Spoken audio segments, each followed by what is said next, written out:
Hello everyone, मेरा नाम अविनाश सिन्हा है और मैं आईसीएसई फाउंडेशन में इलेक्ट्रिकल एंड होम अप्लायंसेज का ट्रेनर हूँ। और मैं इस स्लाइड के माध्यम से आप सभी को इलेक्ट्रिकल सिंबल्स के बारे में बताने वाला हूँ।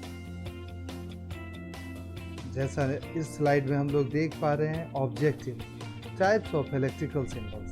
ऐसे तो इलेक्ट्रिकल सिंबल्स कई एक हैं और बहुत ज़्यादा इसकी संख्या है, लेकिन हम लोग कुछ सेलेक्ट किए गए हैं, कुछ इम्पोर्टेंट है जो एज ए टेक्नीशियन आपको जानकारी होनी चाहिए, जो कुछ इस प्रकार से है जो हम लोग इस स्लाइड में देख पा रहे हैं। इलेक्ट्रिकल सिंबल्स हम लोग देख पा रहे हैं, सीरियल नंबर, डिस्क्रिप्शन, सिंबल, और उसी प्रकार सीरियल नंबर, फिर description, symbol, serial number, description, symbol. तो हम लोग कुछ इम्पोर्टेंट है, कुछ हम लोग बल्क के रूप में पढ़ेंगे जो कंबाइंड एक जैसा होता है, जैसे डीसी एक single straight line alternating current, sinusoidal wave form देख रहे हैं, plus minus, positive half cycle, negative half cycle. DC में एसी और अगर डीसी और एसी दोनों होगा तो एसी और डीसी का दोनों सिंबल भी ऐड हो जाएगा।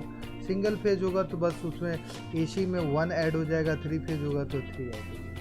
न्यूट्रल लिंक को आप लोग एक एमसीबी में अगर देखना चाहें तो एक बस बार दिखाया जाता है, जहाँ पर एक न्यूट्रल को लाया जाता है और बहुत सारे न्यूट्रल को आउटपुट के रूप में ले जाया जाता है। ठीक जैसा वहाँ पर दिखेगा ना, वैसा ही यहाँ सिंबल में भी दिखाया गया है। फ्यूज भी कुछ इसी प्रकार से, जैसा फ्यूज होता है उस तरह से कनेक्ट है। सेंट्रीफ्यूगल फ्यूज भी फ्यूज का ही एक प्रकार है।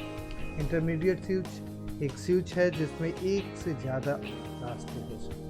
पेंडेंट, अगर पी उसमें स्विच में डाल दिया गया तो पेंडेंट। पुल, एक पुल बटन देख रहे होंगे आप, एरो नीचे की ओर दिखाई दे रहा है। पुश बटन, पुश जिसमें बेल पुश भी हो सकता है, जैसा फिगर में भी दिखाया गया कि लग रहा है कुछ पुश टाइप का किया जा रहा है। पुश बटन एक और भी नॉर्मली क्लोज्ड वाला भी ऑप्शन है। सिंगल पोल डबल थ्रो, इस तरह का, मतलब इसके 2 आउटपुट के रूप में हो सकता है, एक इनपुट 2 आउटपुट ऑप्शन।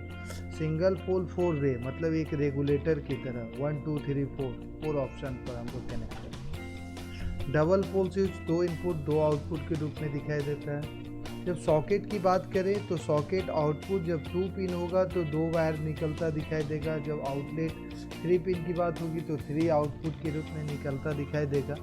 जब सॉकेट आउटलेट विथ स्विच हो जाएगा तो इसमें एक सर्कल सा दिखाई देगा। फिर उसके बाद जब हम लोग 34, 35, 36, 37 और 38 को एक जैसा कंबाइन कर सकते हैं। 2 पिन वॉल सॉकेट होगा तो 2 पिन बना दिया गया है, 3 पिन होगा तो 3 पिन बनाया गया।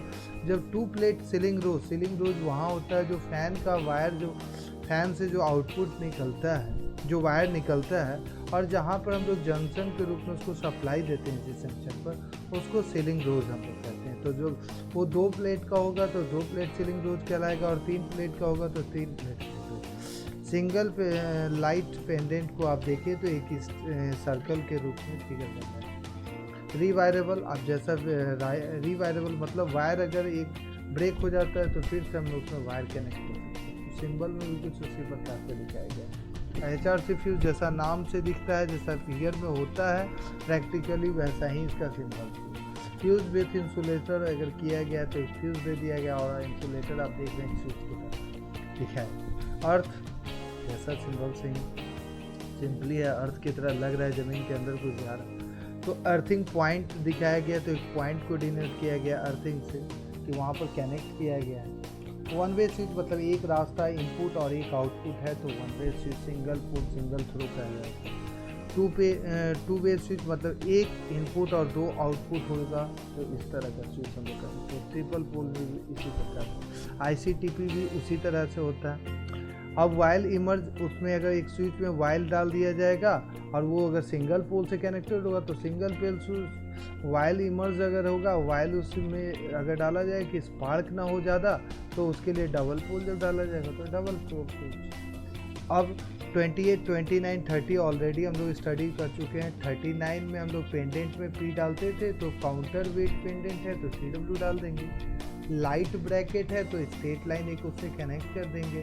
पैटर्न लैम्प होल्डर है तो BH डाल दिए, ठीक है। W8, तो ये सब इस तरह से बना देंगे। फिर हमारा इम्पोर्टेंट है 44 लैम्प, एक फिलामेंट की तरह दिखाया गया, फ्लोरोसेंट लैम्प जैसा ट्यूबलाइट दिखाया जाता है वैसे होगा। चौक में एक कॉइल और दो वायर कनेक्ट, जो स्ट्रेट लाइन की तरह वायर कनेक्ट किया गया है। चॉकिंग कॉइल होगा तो दो ऊपर में कनेक्ट कर दिया। बेल जैसा बेल में दिखाया गया है होता है, बेल दिखता है, ठीक है। कॉलवेल के बजर ठीक उसका इन्वर्स दिखता है। सीलिंग फैन में दो विंग्स दिखाया गया है, और अगर दो विंग्स के साथ एक वायर सिंपल सा स्ट्रेट कनेक्टेड दिखाई देगा तो ब्रैकेट फैन की बात कर रहे हैं। एग्जॉस्ट अगर एक सर्कल के अंदर में ये होगा तो एग्जॉस्ट फैन। इंडिकेटर में अगर इंडक्टर में अगर हम एक एरो लगा देंगे तो वेरिएबल इंडिकेटर हो जाएगा। इसी प्रकार कैपेसिटर में लगा देंगे, कैपेसिटर वेरिएबल कैपेसिटर हो जाएगा। रेजिस्टेंस में लगा देंगे तो वेरिएबल रेजिस्टेंस हो जाएगा। तो कैपेसिटर दो प्लेट को हम लोग सिंपल कह देते हैं कि कैपेसिटर। इम्पीडेंस जेड से डिनोट किया जाता है, तो ये जेड के अंदर में अब जितने भी प्रकार का मीटर होता है उस सभी को एक सर्कल बना दिया गया है। एक सर्कल के अंदर में ए से डाल दिया गया तो आमीटर, भी से डाल दिया गया वोल्ट मीटर, डब्ल्यू से डाल दिया गया तो watt meter, power factor cos phi दे दिया जाएगा तो power factor meter. Frequency HG में मेजरमेंट किया जाता है, हर्ज में तो हर्ज मीटर हो गया। एनर्जी मीटर में जैसा हम लोग पहले मीटर देखे एनर्जी मीटर उसी प्रकार से बनाया गया। ई एम लिख देगा तो एनर्जी मीटर हो जाएगा। सिंगल फेज अगर सिंगल फायदे देगा तो सिंगल फेज हो जाएगा, थ्री फायदे देगा तो थ्री फेज हो जाएगा। डायोड और rectifier, half wave rectifier symbols में जैसा दिखाया गया। अगर एलईडी होगा लाइट एमिटिंग डायोड तो एक एरो दिखाई देगा, लाइट बाहर की ओर निकलता होगा। फोटो डायोड होगा तो लाइट अंदर की ओर आता हुआ दिखाई देगा।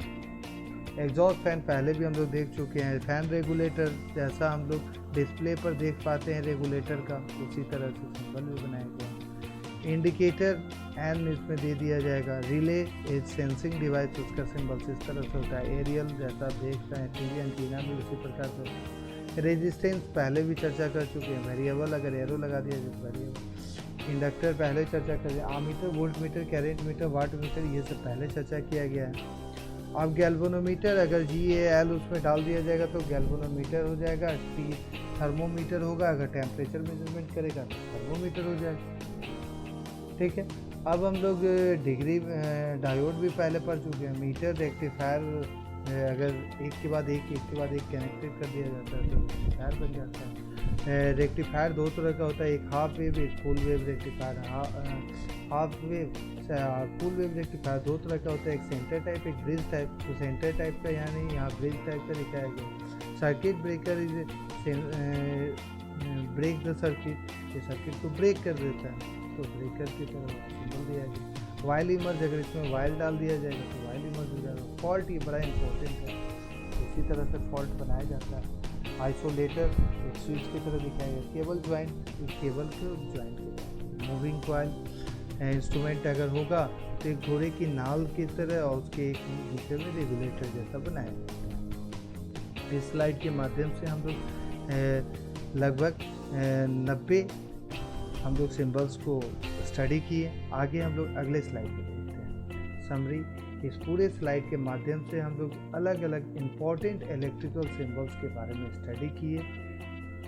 इसी प्रकार हम लोग अगले वीडियो में भी फिर देखते रहेंगे और सीखते रहेंगे। तब तक के लिए धन्यवाद, और इसी प्रकार आप सीखते रहें और सुरक्षित रहें। Okay, thank you.